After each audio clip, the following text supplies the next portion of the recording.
morning, everybody. Good morning. Good morning. It is Monday morning, November the 4th. Rise and shine, rise and shine. This is Coffee Talk. We get together 7 days a week, chat about what's going on in the world of weather, hopefully getting your day started off on the right note. It is absolutely beautiful. Absolutely beautiful. Here's a live look outside at our Tower Cam network. We're taking over to Disney Springs, Swan, Dolphin. There's the Riviera. Yeah, it's a nice morning, right? All right, over to the shoreline. Let's see what's doing over here. Yeah, New Smyrna, some rough surf, that sort of thing. It's not too bad, right?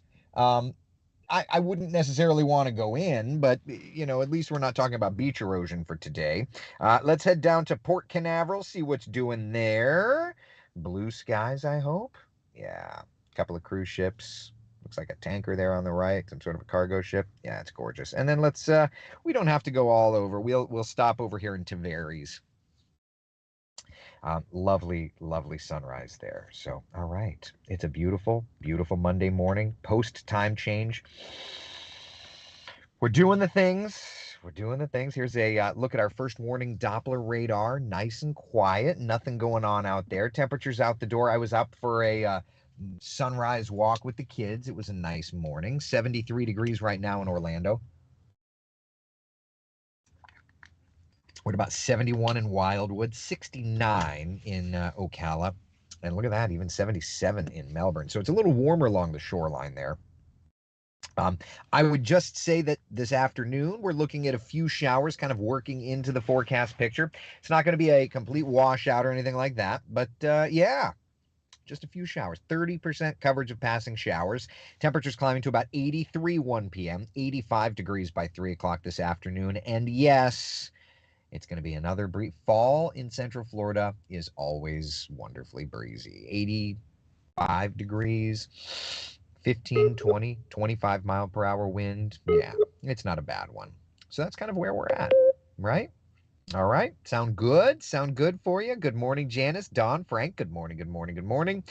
Yes. So, okay, so I'm at the airport. We're going to do some unusual attitudes training under the hood. And so what better shirt to wear for unusual attitudes than an unusual shirt?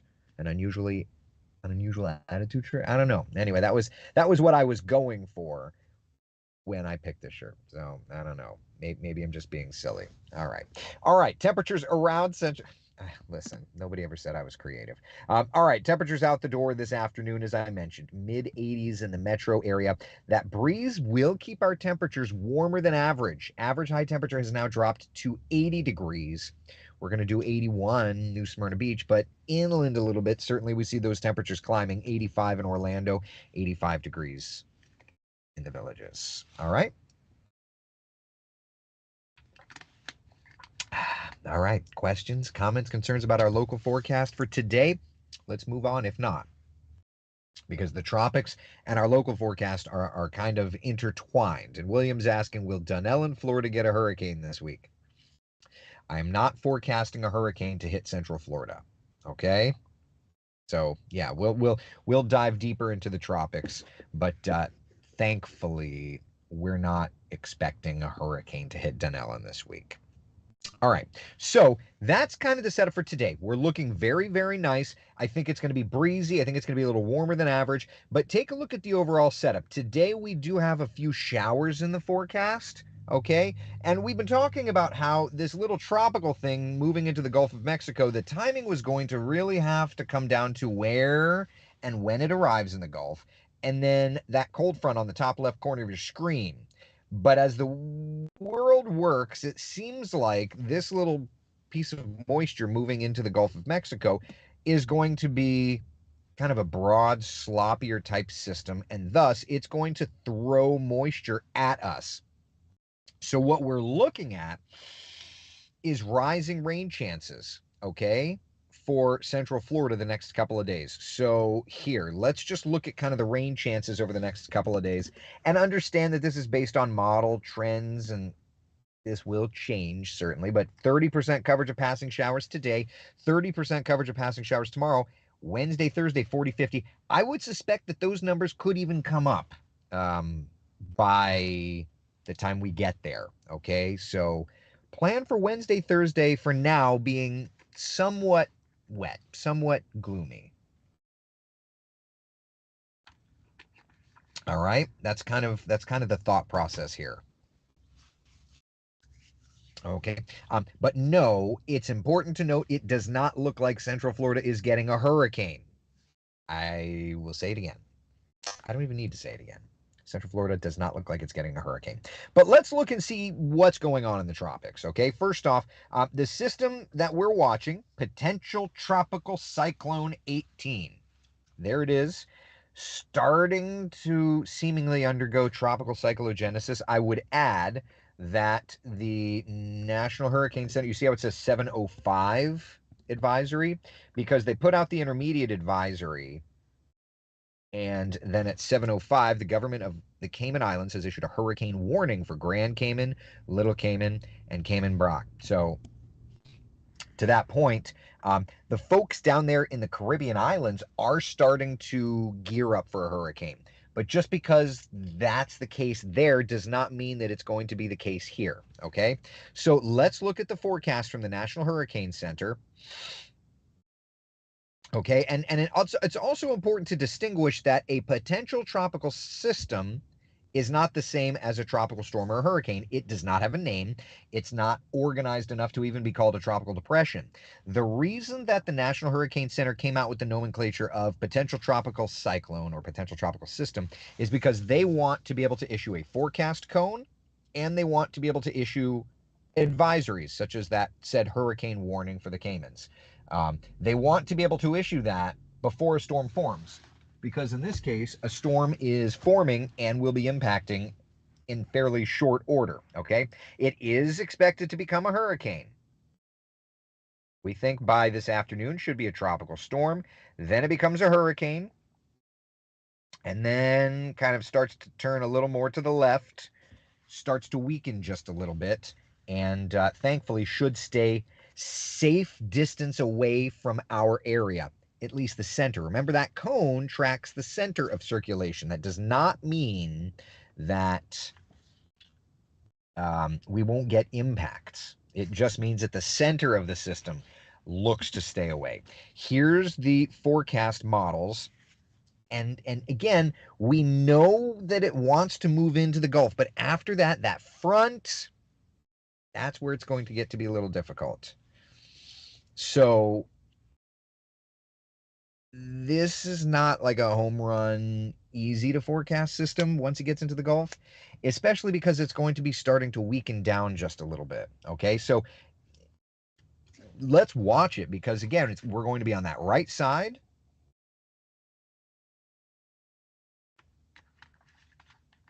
We think that this is going to undergo some wind shear, which should throw some moisture our direction. And so thus, let's just kind of watch. And yeah, models, trends are your friends. We don't have consistency or anything like that yet. So definitely something to watch.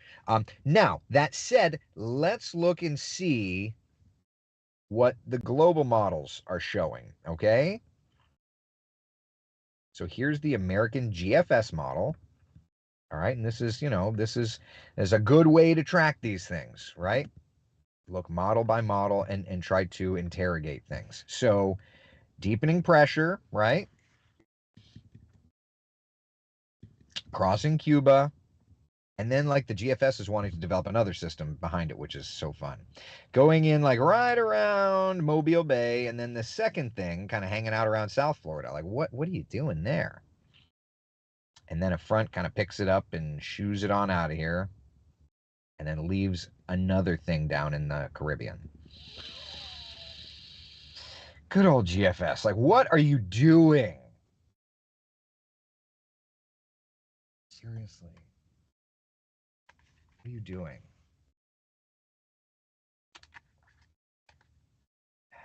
Okay, so anyway, so that's the GFS. Love that. Rolling my eyes. European.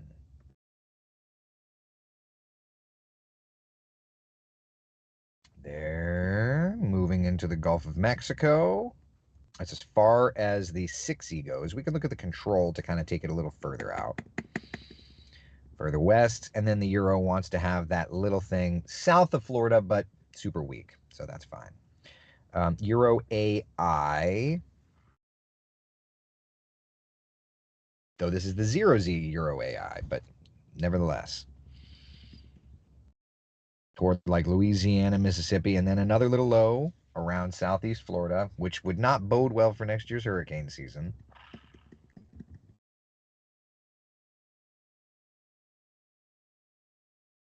Okay, all right.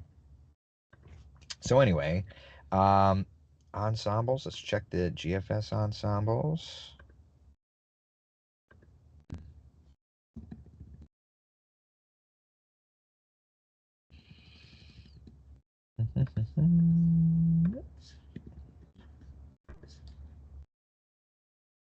There's that set.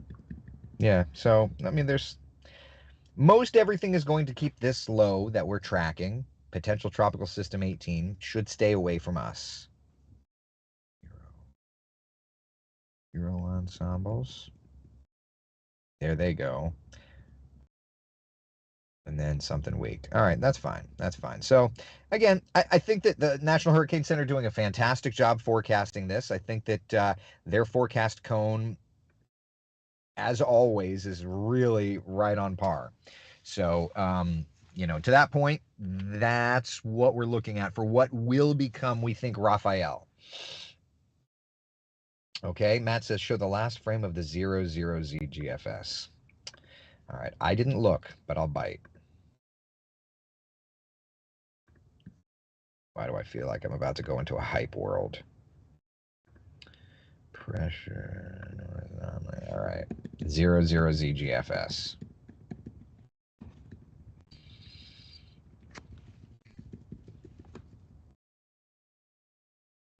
Oh, this little guy's a no.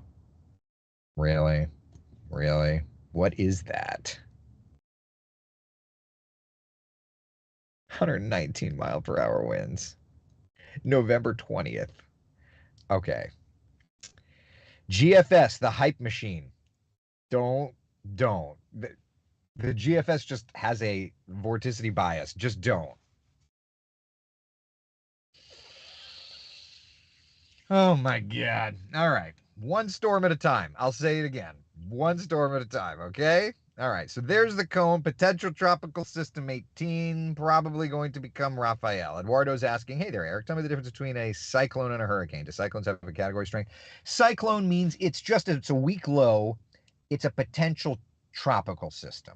I don't say out, if you notice, I don't say out loud cyclone because I hate that they used it. Potential tropical system 18. That's what it is. The database hard code the word cyclone in there. Okay, that's why. Yeah. The end of this season will make your long range interesting. Oh, agreed. I mean, the end of this season is my long range forecasting balance next year. This is absolutely establishing the weather patterns that will play into next year. So we're absolutely watching everything here for sure. The eccentric therapist says, there goes my no. Your cruise is still good. Let's not worry. No need to worry, okay? No need to worry. No need to worry. No need to worry. Okay? Okay. Right now we're just tracking. We're just tracking people. Okay? So anyway, as the system goes by, look, the long range stuff on the GFS is just that. The GFS has a vorticity bias. We know this. So don't worry. We'll watch, we'll wait, we'll track. Do not worry. Okay? Yeah, Matt says the GFS 384 hours is always a good time. It's always a good time. It's always throwing random stuff. All right? So don't worry. We'll track it. But for right now, potential tropical system 18, it moves into the Gulf of Mexico. And as it moves into the Gulf of Mexico, it will bring up our rain chances. Okay? So because of that, let's just plan accordingly. All right? So Central Florida's certified most accurate 7-day forecast, showing those rain chances going up and even illustrating that we're tracking the tropics. Lux is asking, what's my favorite DMB studio album? If I say Lily White, would that be bad?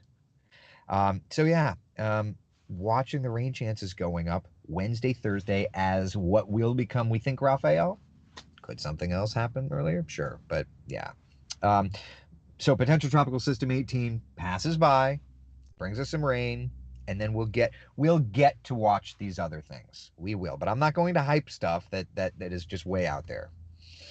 All right, yeah, Troy, BSR still has that storm system around the 14th ish, but again, teleconnections they plus or minus dates. So don't the BSR had it, but don't worry about the dates. It's just kind of it shows something. So we'll watch and see, right? Okay.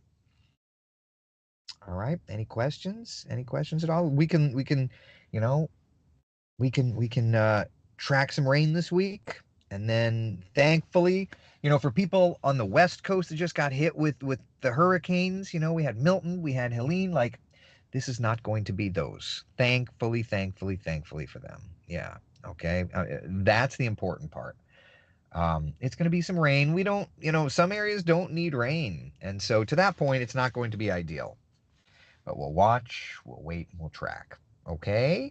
And then, yeah, into Friday, rain chances going down, staying warm Saturday, Sunday. And if we were to look like longer range for temperatures,